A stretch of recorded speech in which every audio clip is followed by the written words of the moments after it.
Well, hey, good morning or wherever I am. Good afternoon, I guess. Barry, everybody, it's Barry Kleiman. I mentioned yesterday this book I wrote back in 2017 called How the Truth Will Set You and Your Career Free.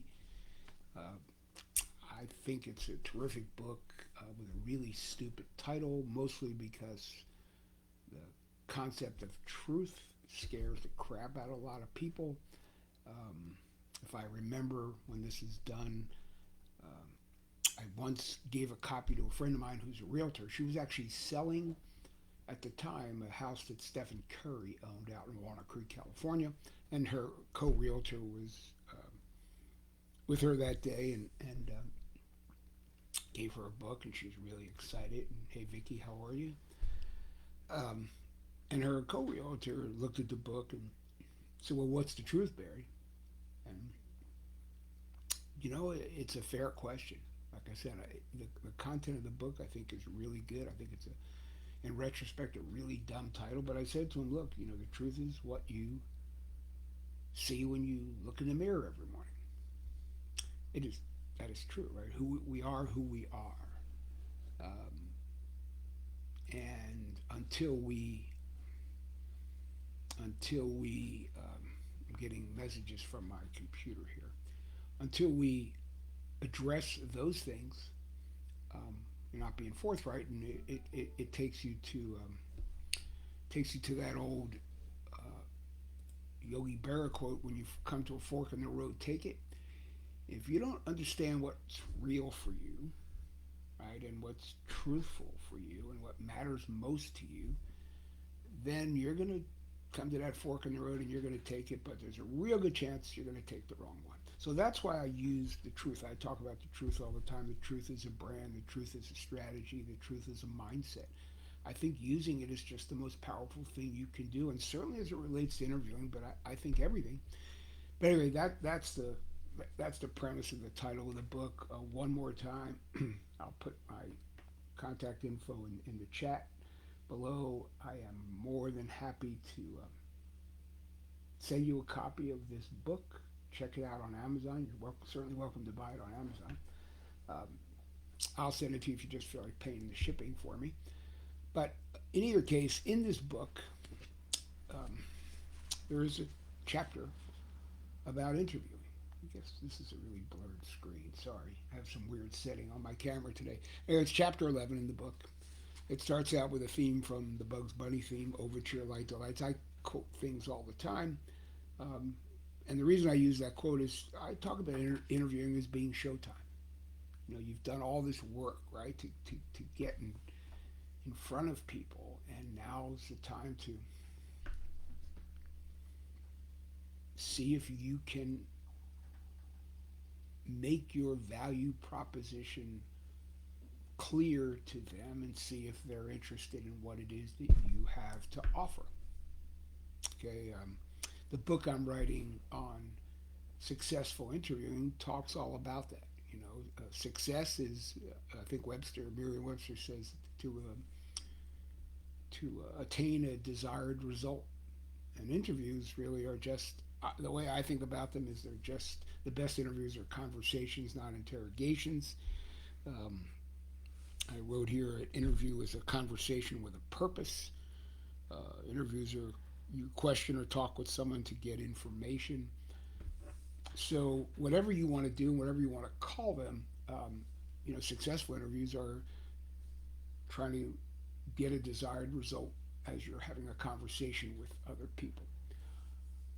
With that said, and I hope I'm not being too abstract here, I believe you're almost always interviewing. And this is a part I wrote in this book, which was written in 2017. Actually, it's ironic for me. It was published the day my mom passed away. But anyway, I talked about it in that book. You're almost always interviewing. It's one of the key tenets of this new book, Successful Interviewing. But I'm not alone in this thinking. And I'm going to explain to you why I say it. But there's a gentleman whose name is Chris Voss. He runs a great program. He's got I can't remember the name of his book at the moment. I know he teaches a master class, which is spectacular. And, Chris is was the FBI's one of the FBI's leading hostage negotiators. He understood human interaction as well as anybody. I mean, that job is, who knows how hard, how difficult. But anyway, he has an adage that says everything in life is a negotiation. You're in 6 to 7 negotiations every single day. I agree. And I think you're also always interviewing. A very similar sort of thing. I mean, I think you're interviewing um, as a coach. You're interviewing. You're trying to have it to get a desired result from conversations that you're having with whether it's executive coaching or sports coaching, both of which, of course, I do and have done. Um, whether you're a boss, whether you're a parent, whether you're a teacher, whether you're, a brother, a sister, a friend, a colleague, a community leader, people are always trying to understand, and you're trying to make them understand what you hope the desired result will be by explaining to them what's in it for them, human behavior. Uh, Everything there is to do with interviewing is attached to human behavior. You're human, they're human. So you really do need to understand this, right? But I think some people just look at it like, well, they're interviewing when they go interview for a job, which of course is true. But I tell a couple stories in this book. One I know, I guess it's secondhand, but it's firsthand because it was told to me. I had an old client who called me up, I don't know, 3 months after we had last met, but to tell me that some of the work that we had done fell into place for him, ironically, one morning at a Starbucks in Sunnyvale, California, where he was sitting having his morning coffee. Excuse me. And somebody walked by and tripped and spilled their coffee all over his lap. This is not a made-up story, and I'm going to back it up with one you could even read if you feel like it to give more credence to the fact that I believe you're almost always interviewing. And this is important to know. This is why I'm writing a book on interviewing right now, and I want to share this series of interview questions and answers as I do, and as I will on YouTube. Anyway, he's sitting there in his go-to-work clothes. He, at the time, was working for a large semiconductor equipment manufacturing company down in Santa Clara, I guess, or Sunnyvale, Milpitas, somewhere down in Silicon Valley. And the gentleman who tripped and spilled his coffee worked for not a competitor, but a related business. They both made similar types of products, capital equipment products for the semiconductor industry. I'm telling you the story because, and it may sound like a fairy tale, but as they went back and forth, the gentleman who I knew just held up. He didn't curse or say WTF, and the gentleman who spilled the coffee was just so apologetic and offered to pay for his suit and all this sort of thing, and the cleaning for the suit, I should say. By the time they were done, they exchanged cards, and they came to realize that they had both worked in similar industries. But the coffee spiller, the person who tripped and spilled it, was I don't think he was CEO at the time, but he was a chief executive something. And the gentleman who I knew and worked with was a mid-level manager at the time. Within 6 months of that incident, is not BS, the gentleman who I knew wound up getting hired at this other company, brought on by the person who spilled the coffee in his lap, and he's still there to this day. Today is whatever the heck today is. It's the 13th of September in 2022. I think it's 13, 14 years later. He's still there, and he is now a big deal. Like senior manager, a senior level manager, maybe senior executive level manager, and all because yes, some happenstance, but also, of course, the way he handled himself with hot coffee in his lap. Nobody needs to believe the story. I don't care. It is actual. It's true, and it's important enough for me to tell and write about in the book because nothing is scripted, right? You don't know what you don't know. You don't know when things are going to kind of stumble upon you and coffee will get spilled in your lap. It's how you respond. And so to be aware of who you are, I wrote in the title of this video segment, you don't know what you don't know, but you do know what you do.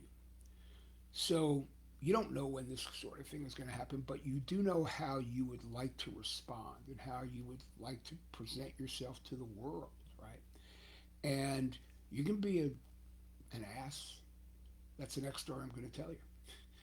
Um, and again, that's all up to you. The reason I'm writing this other book, and again, I talk about it all the time in the first book, is because I think it's really important to understand because your whole life can change for the better or worse in that instant when the coffee gets spilled or when you trip over somebody's foot in the tube in London.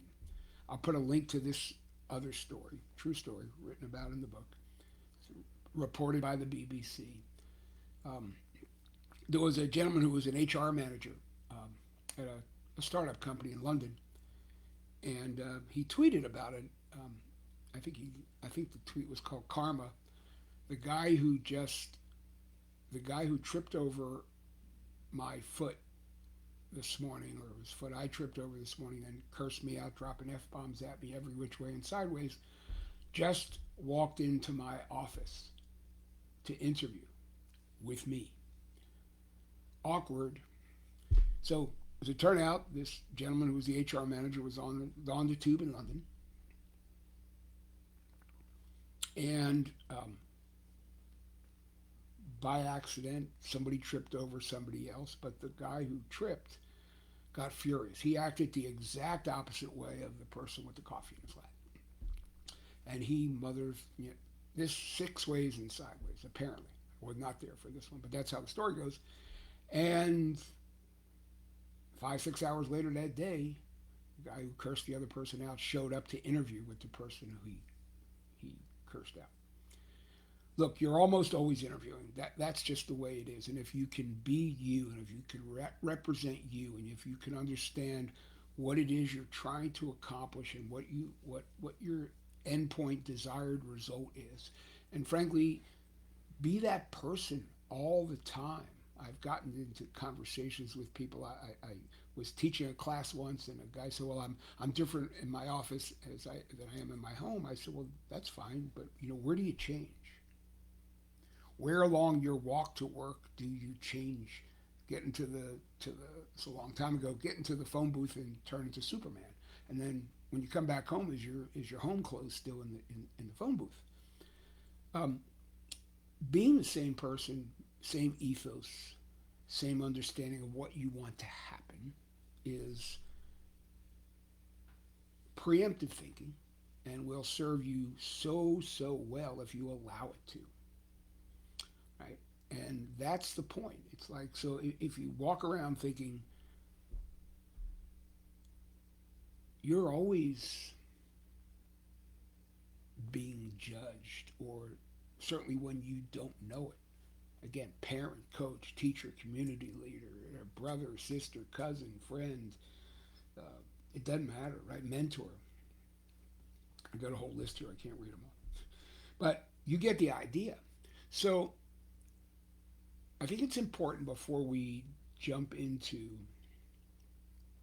what I promised I would do, which was give you share with you LinkedIn's 26 most asked interview questions, and also give you my reply, and certainly their reply, just as a drill to how you might do them or answer them, to get familiar with yourself.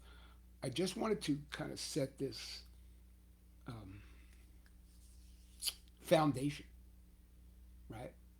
Um, if you look at it like you're almost always interviewing and think of yourself as the person who you want to be and most want to be, you won't. Um, when you come to that fork in the road, you're much more apt to take the right one. So many people go into interviews with the idea I have to get the job. Maybe you do, but the only way you're going to figure that out is by effectively understanding the interview process and make sure that that fork is the right fork. So I'm going to give you a quick tool. I've gone on way longer than I wanted to, um, but so there are these four questions, and the new book I'm writing is this is kind of the cornerstone of it, really. But there's four questions, and I will just share this with you because the truth reigns. If you can ask yourself these four questions and give yourself four honest answers, you're way, way, way ahead of the game, and you'll save yourself hours, years possibly, by by coming to that fork in the road and taking the wrong one. So the first question is, and you can ask yourself this as it relates to your career or anything. Certainly as it relates to interviews and other decisions that come up. And these were shared with me by a person I have nothing but respect for, and I've kind of tweaked it a little bit with my own verbiage, but I always give credit where credit is due, and I learned these from Dr. Rita Feger, coolest person I ever met. Anyway, so the first question is, what do you want to happen? Job search. I want the job. You better dig deeper than that. How do you know you want the job? Does it matter what kind of person you work for? I just want to make a lot of money. Talk about that more in my book. It's hollow, and it's one of the reasons why most job searches don't work out, or most jobs don't work out for very long anyway. So what do you want to happen? Think about it. I want this kind of situation. I want that kind of thing. I want to be in this type of environment. I'm not here to tell you what to do. I'm not here to tell you what your truth should be. It's none of my business, really. I'm here to tell you that if you answer these four questions with integrity and your own integrity, then you will be better off at the end. Despite what all the BS tips about if he says this, you say that, don't go there. It makes no sense. Because this is personal. This is you. This is your life and time. So what do you want to happen? Next question is, why do you want it to happen? Do you want it to happen for you, for your own motivations, or because you think that you'll look cooler to your friends or your neighbor or whatever? And now you're doing something for motivation that's not purely your own, based on your truths and your ethos. Excuse me, one moment. Apologize. So anyway, why do you want it to happen? Make sure it's why you want it to happen, not because of some external influence. It serves your purpose. The third question is, my own tweak, is what's the NBA? What's their next best action to make what you say you want to happen happen? I want to build a house. Cool. What's the next best action you could take? Architect, visualize. You don't just start digging holes and hammering nails. I don't think that's too smart. To what end? So what's the next best action you can take to move the needle on what you want to happen? Again, I'm not here to tell you what that should be. I certainly talk about it with clients in private consultations, but these are the questions we use. So I'm giving you, what's that, inside the ropes. Ask it yourself. You don't need me. And then the fourth question, now that you know what you want to happen and why you want it to happen and what the next best action you could take, when will you take that action?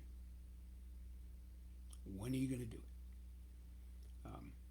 Today's, what I say, the 12th of, or it can't be the 12th, it's the 13th of September 2022. If the next best action is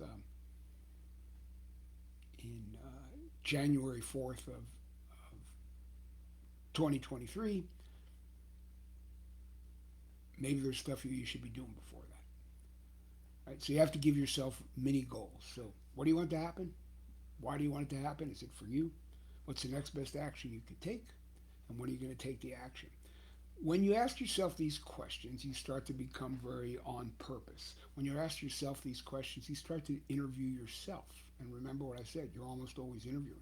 The interview with yourself is a really valuable interview. And then you're ready when the coffee's in your lap, when you trip on somebody's foot in the tube, or any other number of potential situations or circumstances, whether it's with your kids or with a boss or whatever, you knew what you wanted to happen and why you want it to happen and how you want it to behave.